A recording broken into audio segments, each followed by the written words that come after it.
Lijepi pozdrav svima.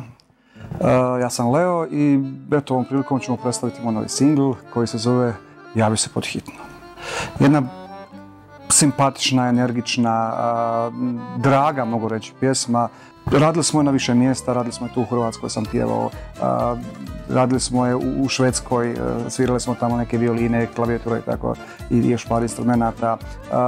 Aranžman je radio Amir Karalić koji inače živi i radi u Trstu, tako da smo dosta toga tamo napravili. Gdje mu je i harmoniku, u osnovnom harmoniku svirao Lonel, čovjek koji je inače virtuoz na harmonici. Miksali smo u Urban studiju u Trstu.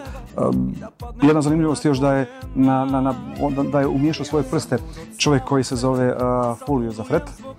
Inače, autor aranžmana i produkcije onog hita iz 90-ih, Eins, zwei, Policaj, tako da jednostavno je to neka međunarodna ekipica ljudi koja je radila na toj pjesmi.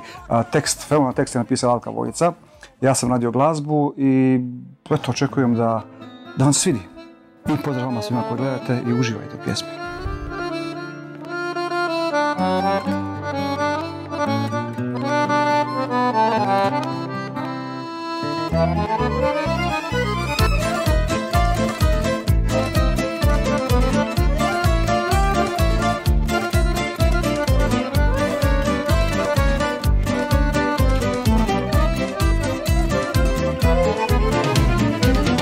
Slatka kad se budiš, baš si slatka kad se ljutiš, baš si slatka kada skupiš obrve.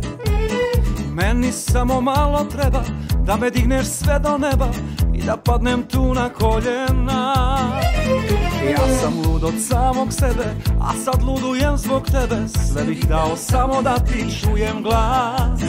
Ja sam dušo laka roba, mene kupi ko me proba, kao leptir živim jedan dan.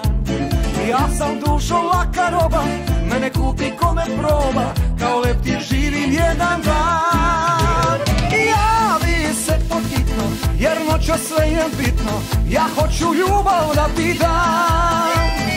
Javi se pod hitno, jer noćas sve je bitno, a noćas neću spavat sam.